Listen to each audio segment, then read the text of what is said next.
Interesting. I get where. Sorry, I'm going to go to you in a second, Cam. Do you know what? Where I agree with you, Staffy, is the whole world. Well, no, not the whole world. Let me rephrase that. Let me take that something back.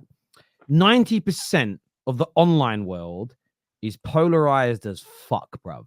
And what I mean by that is, I agree with you. Me and you agree the whole time. Ugarte doesn't fix Man United. But what we also agree on, and some football fans choose to ignore this, is there is no set 11.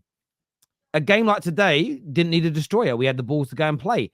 We go away to Man City, we probably right now, with where we are, need two of the motherfuckers on the pitch because it's a different game. And this is the issue I have with single game analysis, and this isn't what you're doing at all.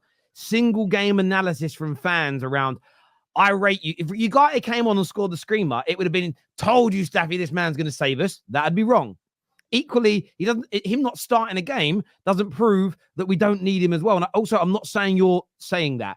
I think so often, and this is every single fan base, it isn't just Man United. Everything is kind of boiled down to what you see right now. And it's like, well, this proves X, this proves Y, this proves Z. And I think there's some real criticism the manager's got to take out of this game. His subs are one of them. Absolutely. What I would say, and it's just how the way people view the world, if we perform like we did today across 90 minutes in the majority of our games this season, we will win a lot of football matches. Yeah. But I don't think you should ignore the criticisms. Cam, over to you. You've been waiting patiently. Yeah, so Mo stole a lot of my thunder. I thought he was going to eviscerate us because that's what he. By the way, me and Cam fight all the time, so people who think there's an issue here, I hate Cam for a minute, but then he's gonna message me later down the weekend. We're good. It's good to have differing opinions, and I wanted to say a lot of what Mo said, because I'm like, this man it is what you. I get it. I think today is a day where I'm not blaming Ten Hag for basically anything other than the Xerxes sub, and the reason why, and even the Xerxes sub is hard for me to blame him, because I started to try to think about it, because I said in the group chat, I'm like, ooh, I don't know if I like this sub. I did say it, but I took a look and I think about who else is he bringing on, right? What United need is an Eriksen of 6 years ago, right? We need somebody like him who has the legs to play a full game.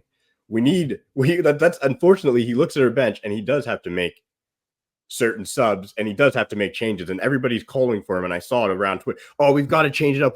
So he went from what was working to, okay, I'm going to try and be more direct. He brought on Rashford because, let's be honest, he's hot. Let's see if Rashford can keep it going, get us a goal. I started to put myself in his head where I'm like, why would I make some of these subs when everything was working? I want to hear some of the people who are performance only people talk shit today. Because at the end of the day, for 75% of that game, we were 80%, 85 maybe. We were fully dominant. I get that Crystal Palace had some big chances. Of course they're going to have big chances. It's Crystal Palace at home. Like, we're not pretending that Crystal Palace at home is a fixture that we go away to every year and win. Tell me the last time we fucking beat Crystal Palace at home. We haven't, and it's frustrating, and I'm really upset about it. I'm a results person, so I'm more upset about not getting the result than how we played personally. I'm happy we played well, but I'm actually way more pissed off about losing than us playing great football. And there's a lot of people who've always come at me for being like, oh, but it's not sustainable, this or that. We played beautiful football today. We didn't fucking win. So I'm upset about it. But the positives that I'll take from it is the fact that the manager was brave. He sat Rashford after Rashford just scored 2 goals, first and foremost.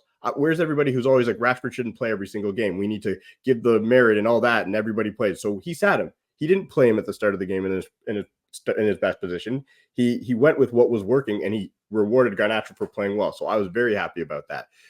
Henderson put up a 10-pointer today. Anybody who plays FPL, that is why we really lost this game. There were some unbelievable saves today, and it sucks when it happens that way, when you sit and see a guy turn into prime David De Gea, prime in both ways. The guy can't kick for his life, but he made some saves that I was sitting there being like, even the one long ball, I was like, come on. Like, Garnacho was like, we were trying everything we could. And then by the second half, we were trying to get clearer cut chances. You could tell the keeper was in our head. That was a big part of it. They stopped just, taking half chances, and they were trying to just get that for sure one. Bruno, diabolical miss. That was the best chance of the game, in my opinion. He had the whole net to aim at, and he missed it. And I'm a big Bruno fan, and that miss is, for me, what cost us the game, because it was a perfect setup.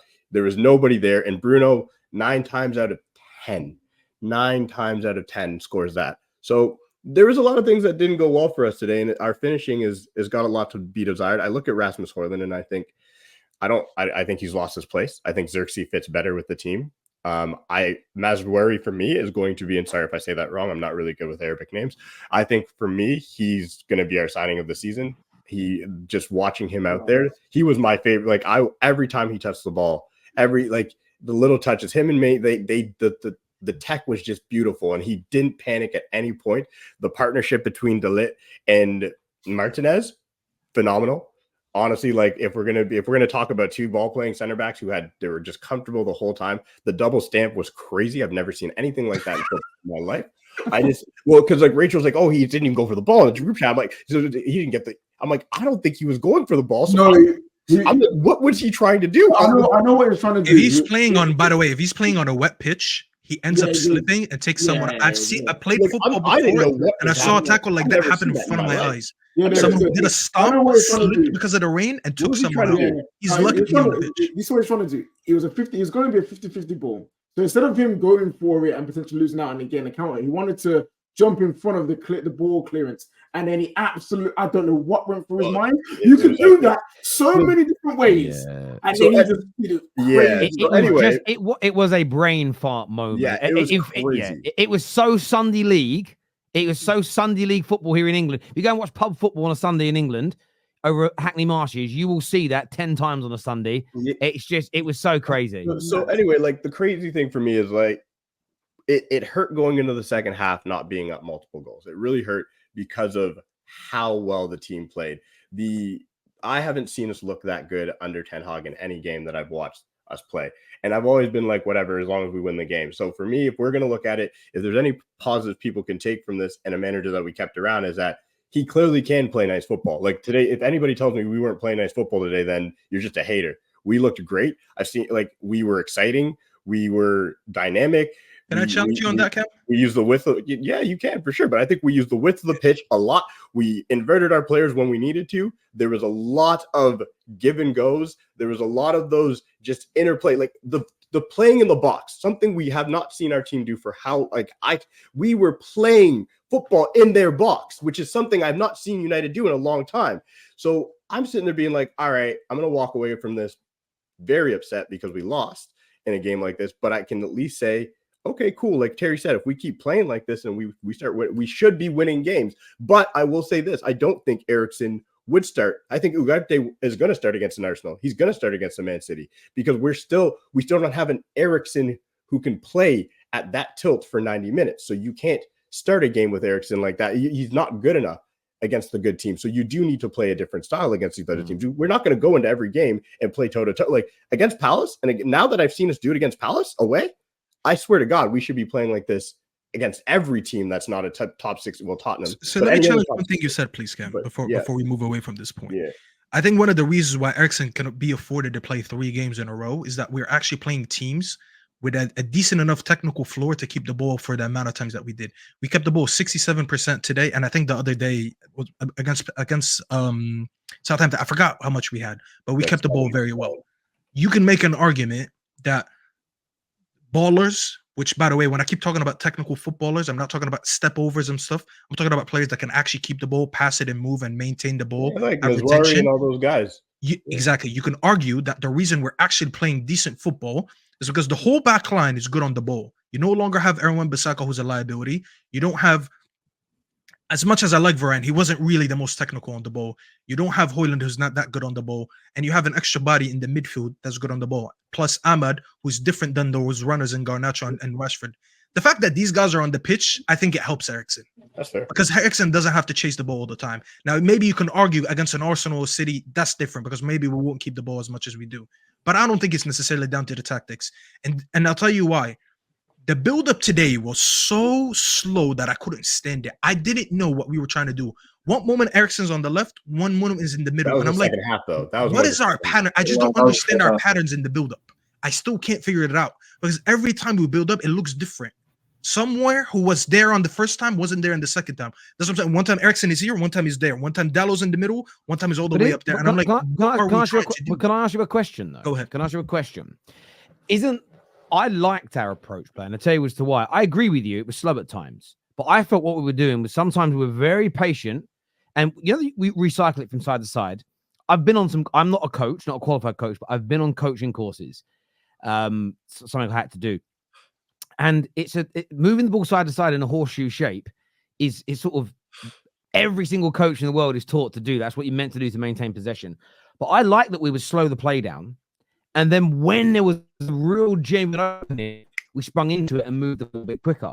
I prefer that to the style that for the last 4 or 5 seasons we've done regularly, that we all moan about, which is football, where every single time we get the ball, we try to thread it through the eye needle and we're consistently losing it. Equally, the one thing I always challenge about the word pattern of play is if we, the fans at home, know exactly where all our players are going to be in every attack, how easy is it going to be for our opponents to work out how to counter us? Don't we want it to be that every time we attack? Supposed to see repetition, Terry.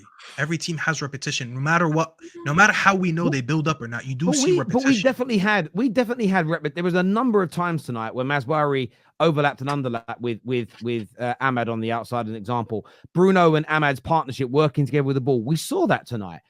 I felt that, but I don't want it to be so repetitive that you can watch it with your eyes shut and know exactly where everybody's going to be, because you're never going to score that way, because you're going to be so easy to read. I do think you've got to have that variation to your. I thought you'd have liked the way we attacked in the first half, because it was calmer and it wasn't like we were trying to. I'll use the phrase that people like yourself use about Bruno. It wasn't like we were attempting Hollywood balls every 5 minutes. I thought that's what people like yourself have been asking for. No, to a certain extent, I liked it, but I'm just saying some of it, because I like to pay attention to these parts of the game where I just sit there. I'm like, let me see what they're actually trying to do. A few times I didn't know what they were trying to do, especially in the second half. You see a lot of times Martinez just stands on the ball. And I think it got worse when some of the players like Ericsson and them were off, because these players at least move in the pockets and in between the lines. No, when they went out, I think the back line struggled to find these options. No, I get that. I want to say, I think I said Mainu instead of Ahmad, so I apologize. But at the same time, again, we're playing good stuff. I think what we're doing in that scenario when we're standing there is and I was surprised they didn't. I was very surprised Palace didn't press us. And I think we're sitting there waiting for some type of press to pass through. And if they're not going to press and they're going to sit back in a solid bank of 5 and 4, and then the strikers on the halfway line, it is very hard to move the ball quickly when there's very little space. Dev, what was your thoughts on today's game?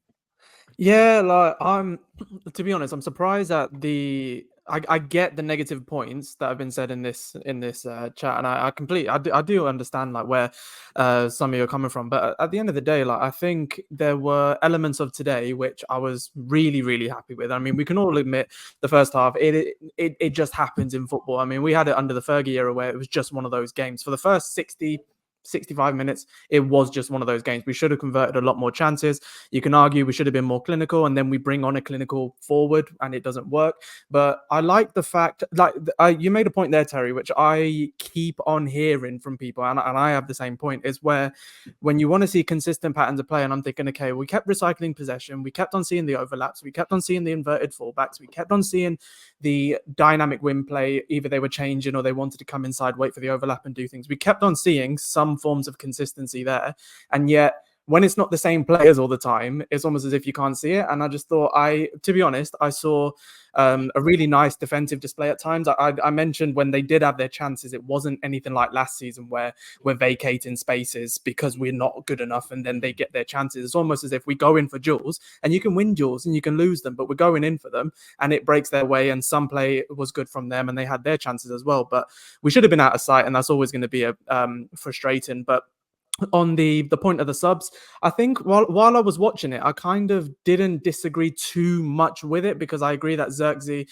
had a great first half, really good first half, was a bit anonymous in the first 15. I think they tried to figure him out a bit when they shored up their midfield. And I tweeted about it. As soon as they brought on Lerma and Hughes, their prerogative was to then drive through our midfield, knowing that Ericsson was probably not going to win that battle. So I'm there thinking, all right, let's battle with them then. Like, it might not be pretty, but we have to do it. And actually, at the last 10 minutes, I just like maybe in the last 5, where you say, let's go Hail Mary, let's go for it. But how many times last season did we get caught out by that? Chelsea, Palace, like a few times. Like, we had it so often where we didn't have that plan, and then we lamp it up, and then, you know, we're left caught out because of, you know, the injury problems and the lack of spatial awareness with players that didn't really understand what they were doing with each other. So I actually quite liked the fact that it was slow. I'm not going to disagree with that. It was slow at times, and even I was a bit annoyed by it. But I preferred it being slow, recycling possession, and trying to actually carve a way through.